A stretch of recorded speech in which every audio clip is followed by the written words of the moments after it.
Hello, आज मी fridge deep cleaning करणार आहे कारण की खूप दिवस झाले मी फ्रीज क्लीन नाही केला. दिवस म्हणजे काय एक महिना झाला फ्रीज क्लीन नाही केला. कमीत कमी 15 दिवसामध्ये तरी एकदा डीप क्लीनिंग करून घ्यायला पाहिजे, नाहीतर असा राडा होतो. हे बघ काय कुठं ठेवलंय मलाच नाही समजत, फ्रीजमध्ये काहीच भेटत नाही.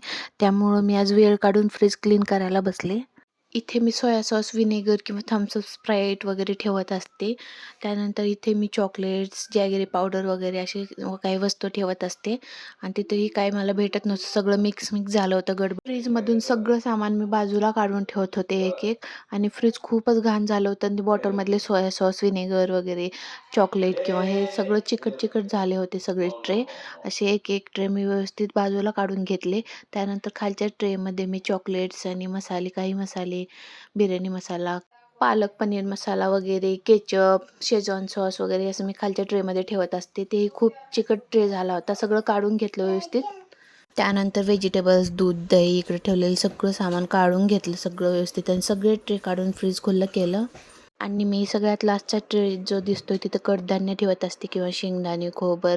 फ्रीजमध्ये कडधान्य, शेंगदाणे, खोबर वगैरे ठेवल्यास 6-6 महिने, वर्ष त्याला काही होत नाही, बुरशी वगैरे लागत नाही, म्हणून मी सगळं स्टोअर करत असते या खालच्याच कंटेनरमध्ये. सर्व कडधान्य खूप फ्रेश राहतात, खूप दिवस, वर्ष त्याला काही नाही होत. सगळे कंटेनर मी ट्रे घासायला घेतले.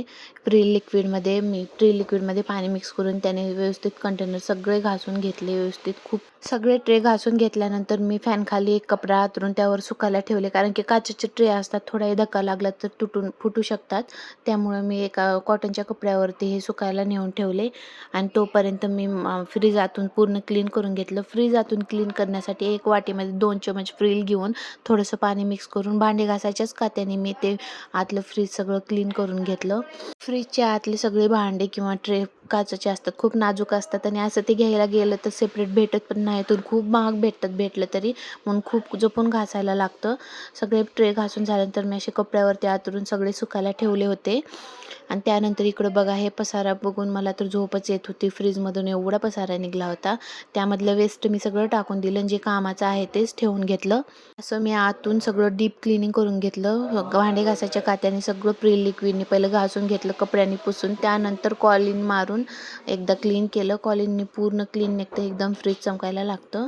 कॉलिंग मारल्यानंतर एकदम क्लीन कपड्यांनी पुसून घ्यावे 2-3 वेळा कपडा पिळून, कारण त्याची स्मेल खूप स्ट्रॉंग असते. त्यामुळे मी 2-3दा कपडा पाण्यामध्ये पिळून क्लीन करून घेतले. त्यानंतर सगळे ट्रे व्यवस्थित लावून घेतले. त्यानंतर सगळं सामान व्यवस्थित लावून घेतलं सिक्वेन्सनी, जेणेकरून मला टायमिंगवर सगळं हाताखाली भेटावं.